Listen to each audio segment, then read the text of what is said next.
the augmentation piece that I like when I'm using huge amounts of data to make a prediction, but you're giving that prediction to a human being that will decide what to do with that data based on something else that is going on around.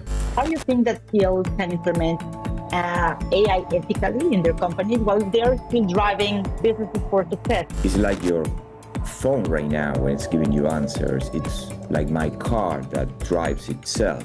I need to trust it making decisions, so I need to understand how it's making those decisions, where the data is coming from, what are the sensors, who coded. Today is not anymore. To have a degree is not even important. It's just to be able to write and read code. I always, if the car is driving itself and sometimes make like strange decisions or whatnot, and I'm a mom and I'm driving with my kid on the back, I would like to talk to a human being to understand, hey, what's going on?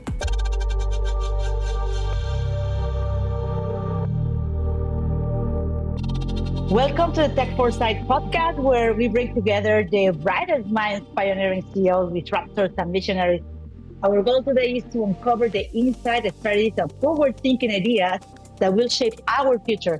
I am Diana Daniels, a Mexican entrepreneur with roots in the US and Europe. I work in telecom, blockchain, and digital inclusion. And in this episode, we are thrilled to have Sebastian Cao, who is the former head of Augmentation and Readiness Program for Tesla. Sebastian actually founded his first company, which was focused on an open software solution that eventually led to an acquisition by the Red Hat Ministry in Latin America. Then he became the head of the product and technology for the region for that company.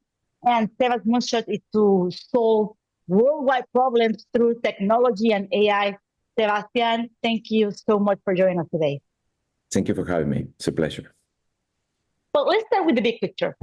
Yeah. Automation and AI are these buzzwords right now. Mm-hmm. We have spoken here with visionaries, and their foresight tell us that a future where people and machines hopefully will not be competitors.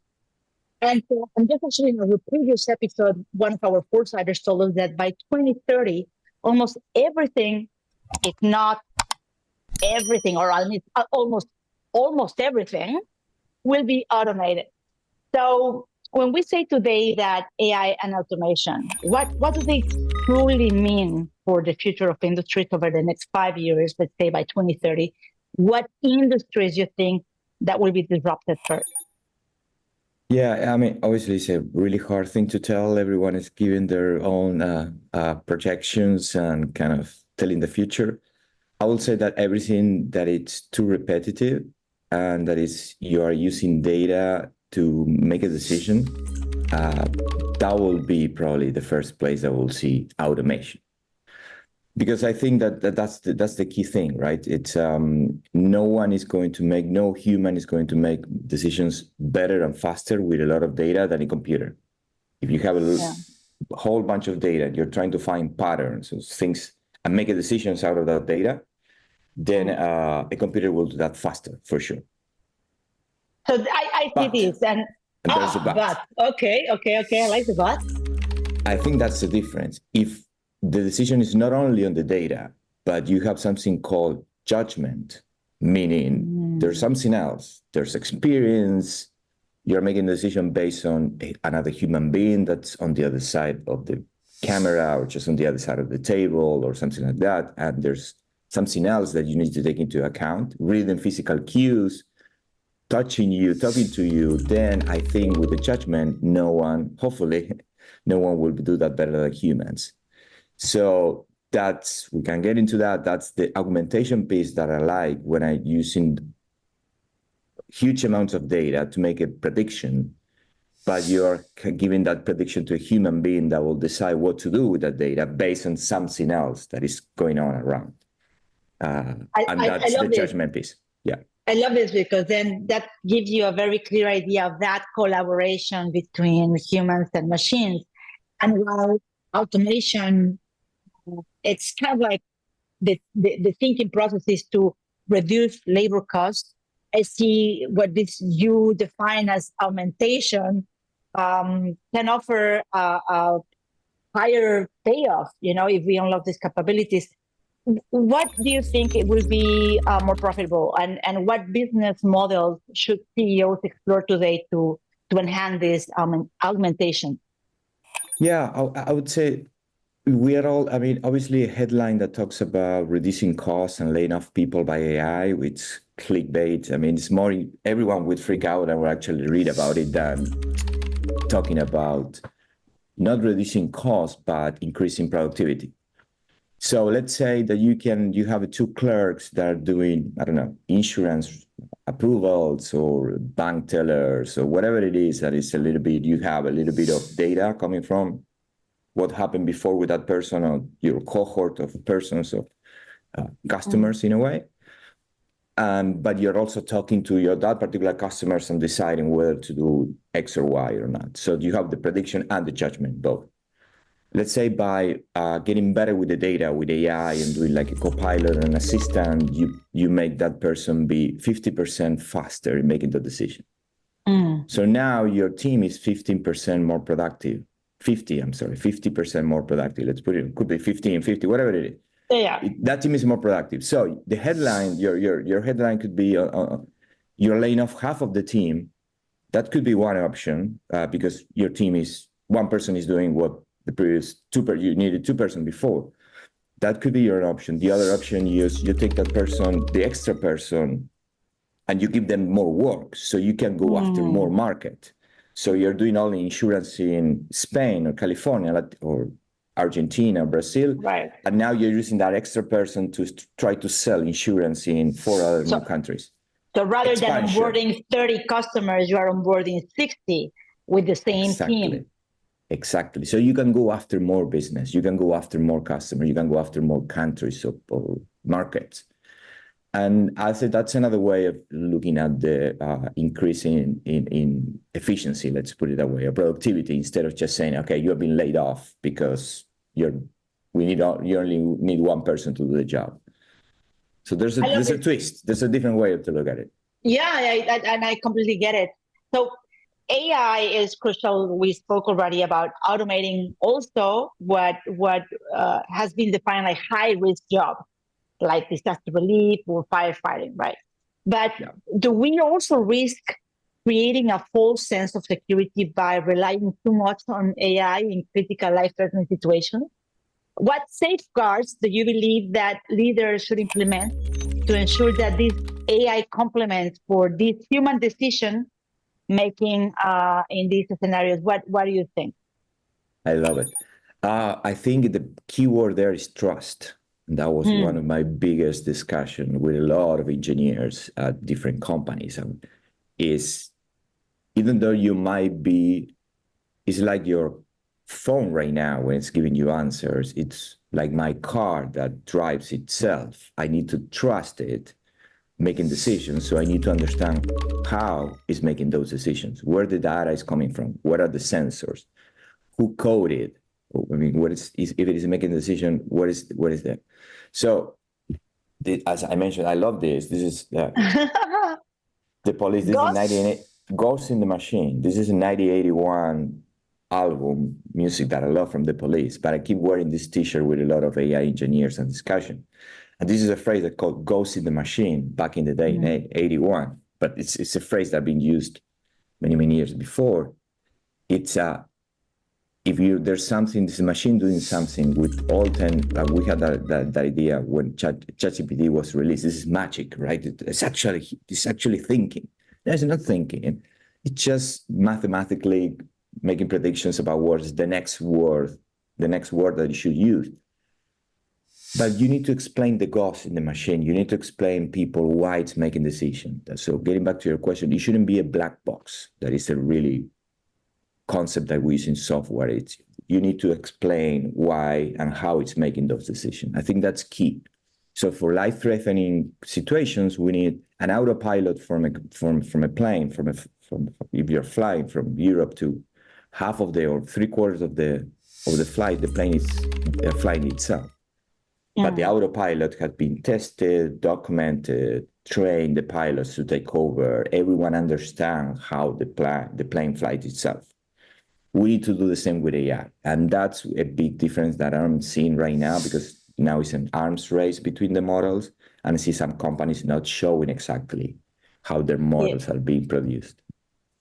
Listen, I agree with this approach. I love this ghost in the machine element, and as automation and AI driven systems are becoming more prevalent, cybersecurity threats are increasing. The other day I was reading in Forbes magazine that 50 billions of IoT devices will be connected in just the next 5 years.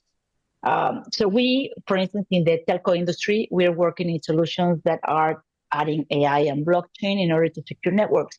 So the world is just changing so fast that if we think beyond 2030, how can companies secure these network systems that are, increasingly being automated? And what role will AI will play in both, either the risk and the solution? I think you nailed it. I think we'll see there's going to be so much produced by AI in terms of risk of attacks, because now you have something that can think new ways or just combine new ideas and create new forms of attacks out of and for free and for cheap. So certainly people will have the AI like creating and trying new stuff every day. At a low pay. I mean, that's productivity too, in a way. Right. So I think certainly we'll need the same, but obviously geared in a different way, AI on the other side, recombining and trying new ways of defense, new ways of actually reacting and say, hey, I see this pattern. I mean, there's someone asking for it looks like a customer, sounds like a customer, but no, it's not a customer, it's an AI. It's giving out all this. You can tell that there's something that is repetitive and all that. So, but again, we'll have the prediction from both sides, a lot of data and a lot of training and going against each other. And then we'll still need judgment of people from security side, cybersecurity, trying to understand where to use it or to change AI from different places or doing different things through the day. But it's going to be fast, certainly. So okay. One, maybe you remember Jennifer Acker, that she is a professor at Stanford, and she gave us this happiness class. And in a recent report, she emphasized that AI must be aligned with human dignity and autonomy. And with all these tech companies that are racing towards all these AI advancements for profit, how do you think that CEOs can implement AI ethically in their companies while they're still driving businesses for success? What frameworks can guide a responsible AI innovation? I love it. I think we need guidelines or guardrails, both on the provider side and the people building the AIs, or whatever we want to call it, building or creating or whatnot. And we also need guidelines and guardrails and best practices on the side of the consumers, of the companies using them. Let's start with the producers. And then you touch my previous background, obviously really dear and near to my heart, talking about open source.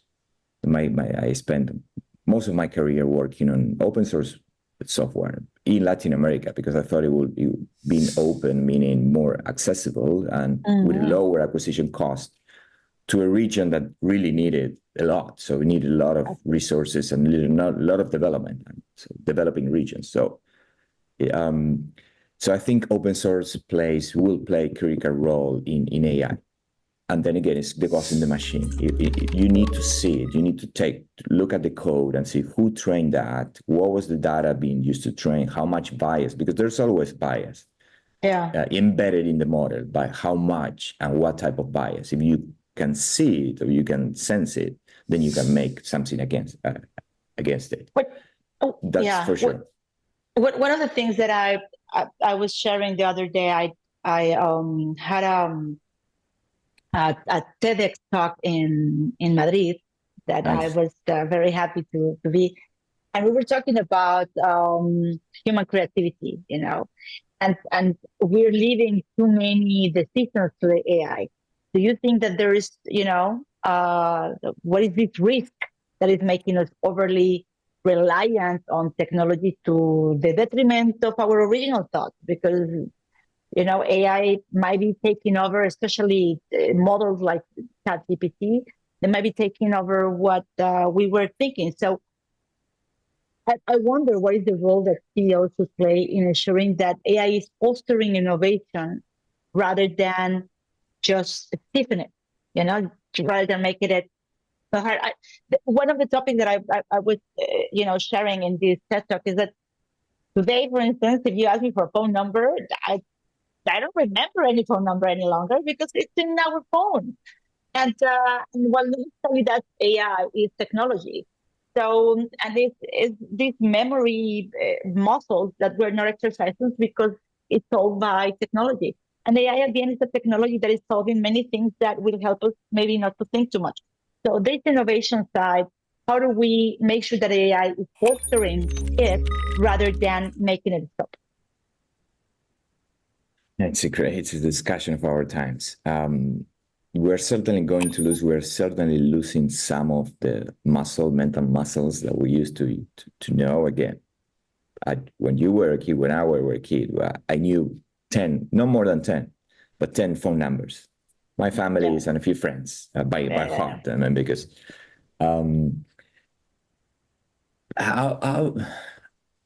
like to trust in humanity. I like to trust this, that even though this podcast could be made synthetically, I mean, could be two avatars reading. We're still having a conversation. We're real. We're real, and we met at Stanford. We shared wine. Now it's a conversation. So people will tell, okay, there's two friends talking about that they like technology. So I mean, there's a lot of study what happened after COVID, that everyone started to getting together and back to going to restaurants and just having dinner, and that we still lack connection. And if you are selling stuff, still humans sell to each other rather than a machine. So again, I try to think from a more positive way. The optical is, yes, we can be much more productive if we don't do all the low work of, again, finding patterns, looking at the data, finding ways to get you a credit score.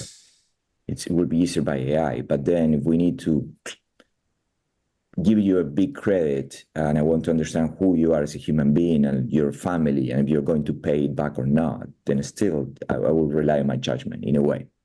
So let's say that 80% of the job will be done by AI, by 20%, and the most important, maybe 20%, the last mile will be done by the AI, by the human. I'm sorry. But CEO, how can you push your team to continue to not, because we're somehow, we want to have, as this augmentation, you spoke about it, where now we have two people doing the work of one. So somehow we are pushing leaders to our teams to use AI. But how now can we push back the piece of like, hey, don't outsource everything to the machine. Don't outsource your thinking process. Look at your touch points. You look at your touch points with your customers and look and talk to customers. Where and when do they want to be served by a chat or a machine that might be faster in this? I mean, if that's, I don't know, I was tracking a package yesterday. I only need my truck, my package number, or truck guide, and where it's at, if it is coming or not. I don't need to talk to a human being for that. I will just give me a tool that can boom, boom, boom, boom. Yeah. But I will use an example of a car company that I know. If the car is driving itself and sometimes make like strange decisions or whatnot, and I'm a mom and I'm driving with my kid on the back, I would like to talk to a human being to understand, hey, what's going on? Yeah, what's going on? What is it doing that? Why is doing that? Is that the right thing? Is the wrong thing? Is something that I'm doing? Something that I need to change? You have all this anxiety that if you are just putting a chatbot, say, hey, tell me more about your question. Tell me more. So you can see the loss because it's of about trust too, right? It's about trust. Ask your customers and see the interaction, hear your customer support. Where do they want the machine? Send recordings when they are freaking out and just losing patience or typing agent. I do that. Just give me a freaking agent. a human, yeah, that's not productive in a way. That's not efficient in a way, because obviously a human is more expensive than a machine, but that may become more business in the future. So it's a fine line, but you need to understand. As a CEO, I will understand that. Love it. So I want to touch a little bit the piece of Latin America, because I do believe that automation has this potential to bridge this gap in productivity, but also barriers, are in there. What do you think are these unique challenges that our region presents, not only Latin America, because it also can be extrapolated to emerging markets? What do you think that, or how can this region overcome the barriers for adoption? I love it. And, education is also near to my heart. So I'm trying to understand what is the best way to bring all this from Silicon Valley that we are to Latin America. I think we start with education from people that are using it and the consumers. We need models that are in Spanish for sure, and in Latin American Spanish. It will be, if you are interacting to whatever AI for customer support and it starts answering you in Spanish from Spain, and it sounds funny, and it's so. And again, it's not even Latin American Spanish. We know, Mexico is different from Argentina, that is different from Chile. So we need that localization piece of hopefully for companies that will be trained enough to help the big companies building the models into taking those, again, the final mile of making them closer to how we think and act in Latin America. So we need that. We need models that are not trained only in white California data and accents, but also in more, we need that for everywhere, but it's especially more diverse for Latin America. We need more people that knows how to code and a little bit of statistics for sure. And that's the big challenge for our region. We are not producing enough engineers everywhere. So, because this is, at the end of the day, it's a lot of math involved and understanding why the machine is making some of the decisions it's making. There's a lot of, so we need a little bit more exposure to that for sure, to create the companies or the startups that will use those models, maybe because you need a lot of resources made in the US or France or whatever it is, and adapt and adjust those models to solutions for, agriculture, for agriculture in Latin America, for retail in Latin America, for education in Latin America. So this is great because then you touch a very interesting point. You've been recruiting people for the past 20 years in technology. Yeah. How does the recruitment of talent is changing? What skills we need today, and which of those skills will be still prevalent in the next 10 to 15 years? What type of employees are you going to need? Maybe because there's okay, today we need engineers, okay, what skills do you need these engineers to have today? And I want you to think forward in 10 to 15 years, let's say 2040, what type of skills those potential employees need to have in order to really get a well-deserved and paid job. So one caveat, I say engineers because that's the way here in the they refer to anyone doing software, but actually we don't need them to have an engineering degree. It's just have a mindset to understand code and read code.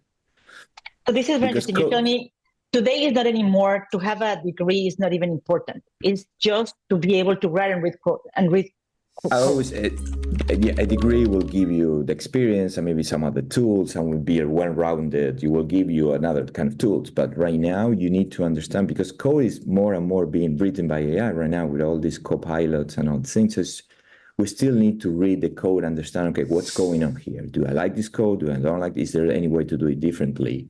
Or if you're discussing with another team about the code that you're seeing, is this the best solution to fix this problem, yes or no? So understand the code. And I will say, when you were asking me what is the main thing, and it's really hard thing to test, well, I will say curiosity. Everything is changing so fast. So how curious you are in reading about new stuff and reading about the new model of AI and try it. Curiosity is not about reading, but try it out and just download the latest model or whatever AI thing is going on and play with it and hack it. Love it. If you prove And that without the degree, then that's great.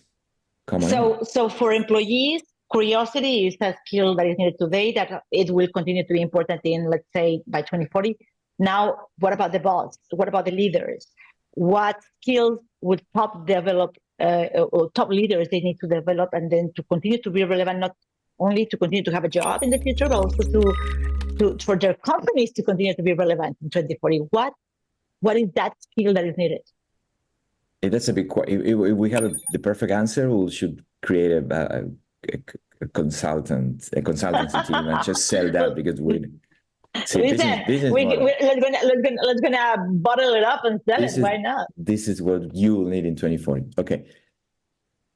Curiosity for sure. If you have a team that is curious and reading and trying new stuff, if you're a leader of that team, you need to be at the same level. Maybe not as technical, but be open to read and discuss a lot of new stuff because things are changing. So the old days of I'm really good at what I'm doing, and I've been doing that for 20 years, and my own job is doing the same, and they're gone. So you need to be open.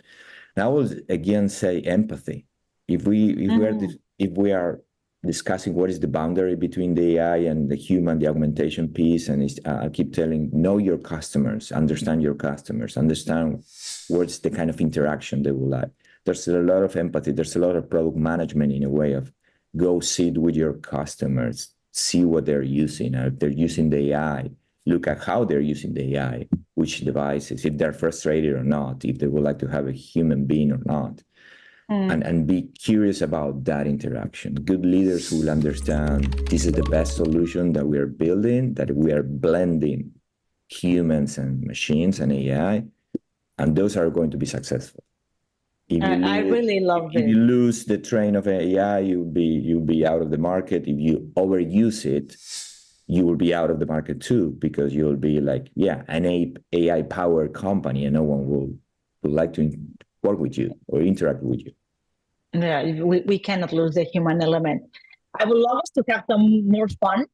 I'm going to ask you 10 or less, I don't know how many questions are there, but I'm going to ask you these rapid fire questions, and I would like you to answer them with one word, whatever comes to your mind. Okay? Okay. All right. So it's 2040. AI biggest challenge? Resources. Ooh. Okay. Humanity's greatest strength? Empathy. Love it. Most disrupted industry by AI by 2040? Travel industry. Yeah, why not travel? All right. What is the key skill for future leaders? Empathy. Again, I love it. What do you think about AI? Regulated or free? Regulated. Most important ethical concern with AI, 2040? Job displacement. Oh. Yeah. Automation, creator or destroyer? Augmentation. I like that. Future of education in one word? Inclusive. Top innovation hub in the next 5 years? Silicon Valley. Still, come on. Okay. In one word, what is going to be the human AI relationship? Let me think. I have the word, but I need to say in English.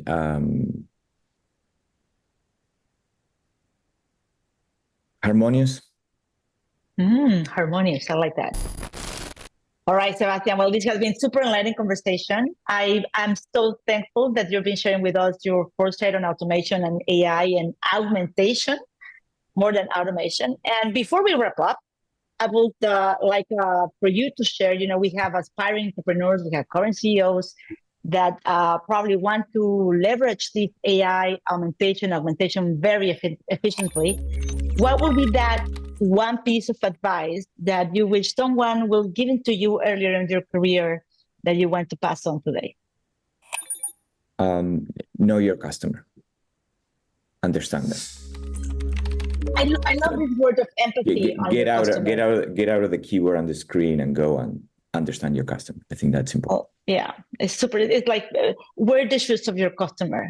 I guess that this is very interesting. Thank you, Sebastian. Thank you for being with us. It has been amazing. And to our listeners, thank you for tuning into this episode of Tech4Sight. We are super happy to have you here. Be sure to subscribe and catch us in the next episode. We want to explore with you all these cutting-edge topics shaping our future. Until then, please stay curious, stay innovative, keep looking forward, and stay foresighted. See you soon.